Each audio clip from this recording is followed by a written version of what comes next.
Ya, itu tadi sedikit cuplikan dari debat semalam ini tentang Jokowi sehubungan dengan penilaian tentang ekonomi kreatif masyarakat. Tapi kalau Anda melihat sebenarnya cukup menguasai tidak sih Jokowi tentang masalah ekonomi kreatif ini?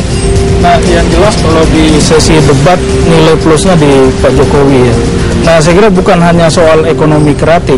Nah, tapi yang salah satu yang menarik juga tadi malam secara teknis Pak Jokowi ingin menanyakan ke Pak Prabowo soal tim pemantau inflasi daerah. Nah, pengendali inflasi. Nah, sebenarnya tujuannya apa? Selama ini kan keluhan banyak orang kan terkait dengan tingkat suku bunga perbankan yang begitu tinggi, dan ini nggak bisa kita dorong turun. Kenapa? Karena persoalan di inflasi yang relatif tinggi. Nah, Pak Jokowi sebenarnya ingin mengajak bagaimana persoalan inflasi ini bisa kita atasi bareng-bareng sehingga kita bisa mendorong suku bunga itu turun. Dan kalau suku bunganya turun, semua orang punya insentif untuk masuk ke sektor perbankan. Dengan masuknya orang-orang ke sektor perbankan, dunia usaha kita akan berkembang, pelaku usaha baru itu akan muncul, sehingga target Indonesia untuk segera keluar dari middle income trap, dari kita ini kan sudah lama banget nih berstatus sebagai negara berpendapatan menengah. Kita mau naik kelas ke level negara maju, salah satu prasyaratnya adalah kita harus mencetak lebih banyak dunia usaha. Nah, saya kira persoalannya di inflasi, dan itu yang dimana-mana dikeluhkan oleh Bank Sentral, bahwa kita tidak mungkin mendorong perbankan menurunkan suku bunga karena apa? Inflasinya yang tinggi. Tapi saya kira ini tidak dilakukan eksplorasi di situ, padahal ini persoalan yang substansial. Nah, sehingga sebenarnya tadi malam itu harusnya ya kita banyak bicara soal target-target jangka panjang, jangka menengah, kemudian instrumennya apa? Instrumen kebijakan pemerintah itu ada dua yang paling tidak secara teoretik bisa dioperasionalkan, itu dari sisi fiskal, kemudian dari sisi moneter. Ini pun moneter ya otoritasnya ada di Bank Sentral. Nah, ini bagaimana membangun koordinasi antara dua ini, fiskal sama moneter. Kita kasih kesempatan Pak Amir. Pak Amir, silakan. Iya, tadi saya jawab ya bahwa kebocoran itu Pak Prabowo kan mengutip dari KPK. Jangan dilihat dari APBN saja. Itu kan surat KPK, terutama kepada Menteri ESDM, itu perhatikan pada pendapatan yang potensial bisa ditarik dari sumber daya alam. Makanya dari malam Pak Prabowo itu menekankan Pak Jokowi bagaimana renegosiasi atau nasionalisasi yang akan dilakukan untuk sumber daya alam. Nah, kalau Pak Prabowo itu sikapnya tegas, walaupun di luar mengatakan nasionalisasi, tapi sebetulnya intinya adalah menghargai, mengikuti undang-undang minerba pada tahun 2009. Amanatnya jelas bahwa harus renegosiasi.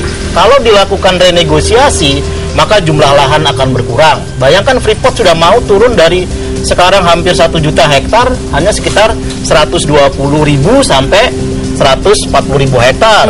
Kemudian royalti yang tadinya cuma 1% koper dan emas bisa ditingkatkan paling tidak sampai 3,94%.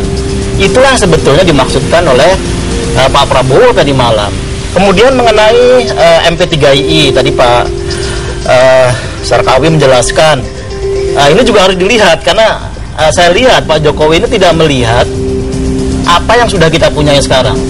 Jadi kalau kita secara akademis maupun secara praktis, MP3II itu saya katakan adalah master plan pertama di Indonesia. Semua lengkap. Dan kita tidak mengabaikan ya, jangan mengabaikan bahwa sudah 870 triliun dari 2011 sampai 2014 bulan Mei itu groundbreaking, proyek terlaksana. Dan pada tahun 2025 sampai 4.300 triliun menjawab sekaligus bahwa Pak Prabowo ingin mengembangkan jalan 3.000 km dan kereta api double track di Sumatera, Kalimantan, dan juga Jawa, terutama Sumatera, Kalimantan, itu bukan hal yang mustahil. Kalau soal masalah TPID tadi bagaimana Pak? Soalnya kemarin juga belum dijawab oleh Pak Prabowo ya. TPID ini begini, saya katakan bahwa pertanyaannya itu sebetulnya harusnya Pak Jokowi menanyakan esensi dari TPID. Ini kan kesannya hanya menanyakan mengenai apa kepanjangan TPID, apa kepanjangan DAU, DAK gitu. Makanya saya bilang ini kayak UN aja. Dan Pak Prabowo dengan tepat menjawab bahwa kepala-kepala daerah sekarang itu diminta dikoordinasikan oleh Menko Perekonomian, dan itu mulai dari Pak Hatta Rajasa pada waktu Menko Perekonomian, bagaimana mengendalikan inflasi daerah. Inflasi itu adalah sebetulnya bahasa rakyatnya kan kenaikan harga. Nah, kenaikan harga ini diakibatkan oleh apa? inflasi inti kita, apalagi juga inflasi yang namanya volatile, bergerak cepat, itu bagian pada pangan, makanan. Makanya Pak Prabowo mengatakan pangan adalah program utama yang akan dikembangkan. Jadi kalau pangan cukup, harga terkendali, maka sebetulnya tugas dari TPID itu akan terlaksana. Dan secara tepat Pak Prabowo mengatakan Gubernur, Bupati itu sekarang sudah terlibat dalam mengendalikan inflasi daerah. Mas Arief, apakah ini memang strategi dari tim sesnya Jokowi sendiri mungkin? Saya rasa enggak ya, karena yang namanya DAU, DAK, TPID itu common knowledge ya bagi seorang pemimpin. Ya, siapapun pemimpin daerah, pemimpin nasional ya, apapun calon pemimpin nasional harus paham dalam soal itu, karena kalau ke depan misalnya kalau kita memproyeksikan tentang perkembangan ekonomi, dua hal misalnya yang harus kita perhatikan. Yang pertama adalah pertumbuhan ekonomi, kemudian yang kedua adalah inflasi. Bagaimana kemudian kita tidak tahu cara mengelola inflasi beserta dengan kelembagaannya kalau kemudian kita ingin memimpin? Kan instrumennya udah ada semuanya, ada Bank Sentral, ada OJK, ada pemerintah misalnya ya, kemudian ada di daerah yang disebut dengan tim pengendalian inflasi daerah. Dan jangan lupa bahwa inflasi di kita itu, walaupun misalnya inflasi umum itu rata-rata kurang dari 7% dalam beberapa tahun terakhir ini ya, kalau kemarin sih ada 8% ya tahun 2013, tetapi kalau untuk bahan makanan itu rata-rata di atas 10% setiap tahun kenaikannya. Dan ini sangat penting karena apa? Karena ini yang mengganggu daya beli daripada masyarakat. Concern daripada Pak Joko Widodo adalah ini harus kita perhatikan betul inflasi ini, bahan makanan ini, karena pertama dia konsekuensinya ke aspek suku bunga, kemudian yang kedua ke daya beli masyarakat. Karena kalau kita lihat apa pengeluaran terbesar daripada rumah tangga Indonesia itu dua.